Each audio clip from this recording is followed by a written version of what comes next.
The video you're watching shows the killer singing and dancing in the interrogation room.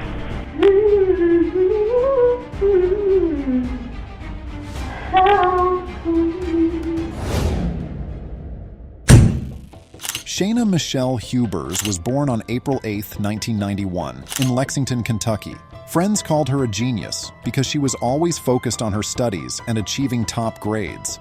She was very smart, like really, really smart. A lot of people at school knew who she was. Like everybody was like, oh, well, that's the girl that's got good grades and stuff and really, really pretty. Like everybody would always talk about how pretty she was. She was so accomplished that she graduated from the University of Kentucky in just 3 years. However, just as she was preparing to apply for a master's degree, a Facebook post changed her life forever. In March 2011, Ryan Carter Poston, after seeing a photo Shayna posted of herself on Facebook, sent her a friend request. After Shayna accepted his request, she messaged Ryan, "How do I know you? You're gorgeous, by the way." Ryan replied, "You're not too bad yourself." These messages marked the beginning of the tumultuous relationship between 20-year-old Shayna and 28-year-old attorney Ryan Poston, a relationship that friends and Ryan himself considered unhealthy. Ryan had recently come out of a long-term relationship and wasn't serious about his relationship with Shayna. So, as soon as he felt he no longer wanted to continue the relationship, he tried to cut ties with Shayna, but she wouldn't allow it. One of Ryan's friends said, "He was too nice. He didn't want to hurt her feelings." Other friends confirmed that Ryan was trying to leave Shayna without causing her any harm. With Shayna's insistence on continuing the relationship, it gradually became more toxic. Ryan's attempts to end the relationship with his overly obsessed girlfriend were in vain. The couple had an 18-month tumultuous relationship, breaking up and getting back together multiple times. One of Ryan's friends said, "She was just obsessed with him. I think she had a goal in the beginning to make him settle down with her."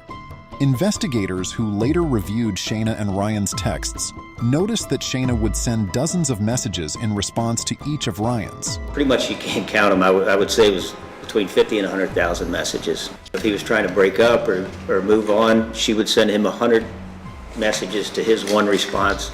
Many times he would just turn his phone off. Ryan told his cousin, "This is getting to be restraining order level crazy. She's shown up at my condo like 3 times and refuses to leave each time." This clearly shows Ryan's concern about Shayna's irrational behavior, but not everyone around the couple agreed that Ryan was the victim in the relationship.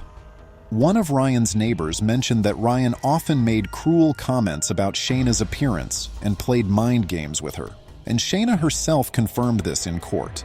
He would pick on me and belittle me and bully me in front of strangers. And it could be for something as small as how I was eating my food. And it would just feel very humiliating and degrading. I remember thinking that he had a strong personality and was, I feared him. I felt like I needed to do what he was telling me to do.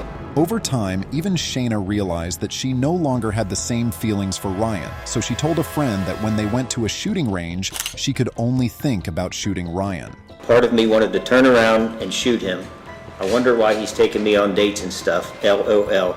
I'm not going to turn down learning to shoot a gun. Ha ha ha.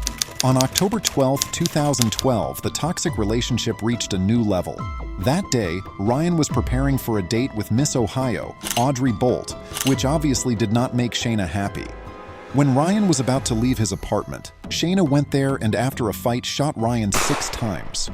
Campbell County 911. Ma'am, I killed my boyfriend in self-defense. What did you kill him with? A gun, a loaded gun in the house. Tell me where the gun is right now. The gun is in the house. I laid it on the bookshelf. Where are you? I'm standing about 10 feet from his dead body. Okay, are you sure that he is dead? He's dead, ma'am. He's completely dead. Okay. And how long ago did you shoot him? I don't know, 10 or 15 minutes, not even that long. Like 10 or 15 minutes ago? Yeah. Okay, what's your name? My name is Shayna Michelle Huber. The officers don't want me to stand on line with you, so when they get there, they're going to want to know where that gun is, and we want you to get out safely too, okay? Okay, are they going to arrest me? Ma'am, I don't know what they'll do. We're going to send them out. I'm going to stay on line with you, okay? I mean, I'm not a murderer, ma'am. I just killed him. What happened exactly? What happened? He beat me and tried to carry me out of the house, and I came back in to get my things, and he was right in front of me, and he reached down and grabbed the gun, and I grabbed it out of his hand and pulled the trigger. Okay. All right. Do you need an ambulance? Have you been injured? I'm not injured, ma'am. I was thrown into the side of the couch. All right. What's his name? Ryan Carter Poston. He's an attorney in Cincinnati. Okay. Have you had a history of domestic violence with him? Yes. Okay. And is this your gun?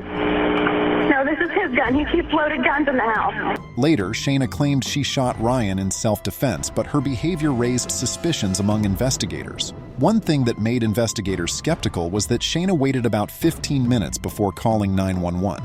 Additionally, despite being told that no questions would be asked until her lawyer arrived, Shayna continued to talk incessantly after her arrest. Also, Shayna changed the story she initially told the 911 operator when she spoke to the police.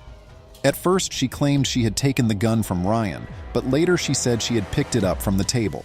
He had put his arm across the table, and there's a lamp, and he had put his arm across the table and had it in my face and was screaming at me at the top of his lungs after he had thrown me around the room, and was saying emotionally to me, "You're f***ing hillbilly. I hate you. I hate everything about you, so what you are in my family." And he was screaming it, and he had his hand on the table, and he wasn't completely standing up. He was like this. He was sitting, he was enough that when I shot him, he went like this. Literally. That's when I knew he was dead. Or close to it, and twitching. And I let him, I still, even though the hurt, I still, enough of me, loved him.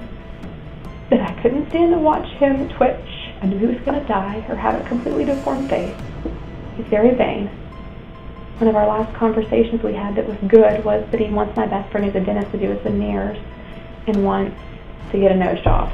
Just that kind of person. And I shot him right here. I gave him his nose job. He wanted. I broke it. Shayna's reference to a nose job is likely a coping mechanism that uses dark humor to deal with the trauma of her actions. And he was laying with his face on the table, like twitching. And so I knew he was going to die a very slow and painful death. I knew he was already dead, within the next 20 seconds. So the next 2 minutes, I knew he was going to be dead. And he was in a lot of pain. He was twitching, he was moaning, but he was ultimately dead. And so I shot him enough times to kill him, so that he wouldn't suffer at that point, which was a few more times. And I shot him, I think I shot him twice, thought he was completely dead, and he was laying there still, twitching and making noises. And I shot him in the head. I probably should have left it there, but I knew he was going to die. Mm-hmm. Or have a very deformed face. And you were concerned. And I knew, oh no, he would have died. He was already dying. He was dying. But I just walked around the table and shot him where I knew he would die immediately. The way Shayna describes Ryan's physical condition shows that she was fully aware of the extent of the harm she caused him. She tries to present herself as rational and her actions as humane by claiming she shot him more to prevent a slow and painful death. When Shayna was alone in the interrogation room, she started dancing and singing.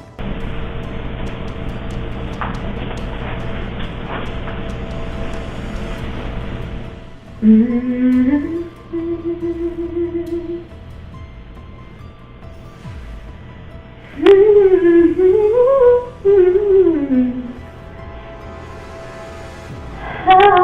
sweet the sound that sings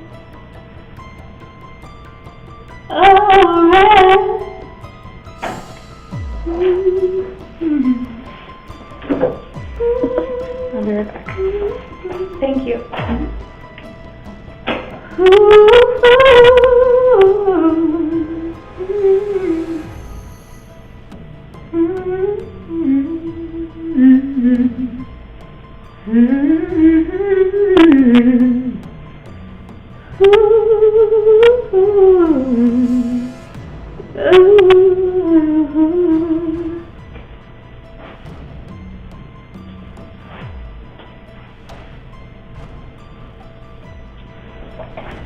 I did. Yes, I did. I can't believe I did that. People under extreme stress sometimes exhibit strange and out-of-character behaviors. In Shayna's case, these behaviors may be coping mechanisms to manage the anxiety and stress of her situation. I'm not your typical murderer. No, not someone that you see on. I don't know anyone will ever want to marry me if they know that I killed a boyfriend and helped. As you can see, Shayna laughs while talking about her boyfriend's murder, which can be a sign of narcissism. Narcissistic individuals lack empathy, do not care about others' needs and wants, and are ultimately focused on their own desires. If I don't get any serious consequences, then I could really be happy just having a career and maybe not even ever getting married. Because it's just very traumatic, you know? Very traumatic for me to live with it. Shayna continued to talk about herself, showing no concern for having taken a human life and incessantly mentioning how she wouldn't be able to live a normal life after this incident. His obsession with guns killed him. You know, I would have never, I'm so Democrat, I would have never touched a gun in my life. Ryan's friends also mentioned his interest in guns, saying that Ryan believed guns made society safer. He liked guns. He believed in the ideology of gun ownership, and he believed guns can make society safer. Some people compare Shayna's strange behavior in the interrogation room to that of Jodi Arias, who also killed her boyfriend and later claimed self-defense but was found guilty. Ultimately, Shayna was tried for the murder of Ryan Poston in 2015, and she was sentenced to 40 years in prison. But this wasn't the end of Shayna's trials. In 2018, Shayna went back to court. This second trial was granted on the basis that one of her jurors in the first trial concealed a felony conviction. During the second trial, Shayna made another statement to the court. He picked me up from an awkward angle and threw me from the doorway of his bedroom into the other room, all the way to the edge of the short sofa. I thought that he was going to snap my neck because of the way that he was jerking my head around. It was horrible, and I went to punch him. And I went to punch him with my right arm, and when I went to punch him, I believe I knocked the glasses off of his face. In your statement, you never mentioned feeling like your neck was going to be broken, did you? I think I said he had my face and stuff, and that's what I meant by that when I said something about he had my face. That's what I was talking about. I just didn't have the verbiage or the words to put it there. Ms. Huber's lack of a criminal record, immaturity at the time of this offense, mental illness, positive character traits, the low risk assessment, all of these things suggest a sentence for her at the lower end of the range the legislature has set forth. but Shayna's and her lawyer's efforts were in vain. Come to see that she is jealous, and she is calculated, and most of all, ladies and gentlemen, she is manipulative. Someone who would go to the ends of the earth to get her way, because in her world, what Shayna wants, Shayna gets, and what she wanted more than anything in 2012 was Ryan Poston. Ryan's family also spoke in court, with Ryan's sister bringing a teddy bear with Ryan's recorded voice, creating emotional moments. Are you related to Ryan? Ryan's my brother. Explain to the jury what you have with you. Because I'm 30 years old, I don't need to bring a teddy bear up with me. This teddy bear was made by Jay's sister. This is Ryan's shirt.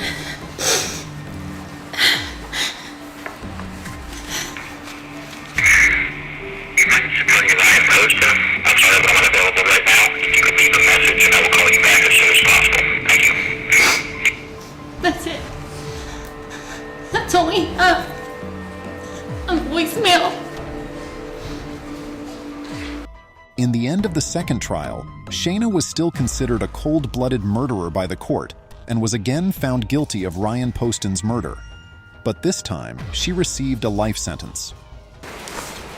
We, the jury, fixed the defendant, Shayna Huber's punishment for the offense of murder at life imprisonment. Signed by the foreperson.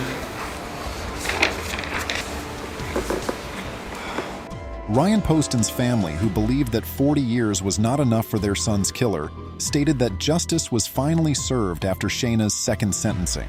Ryan believed in the justice system, always, always, and it has not failed him.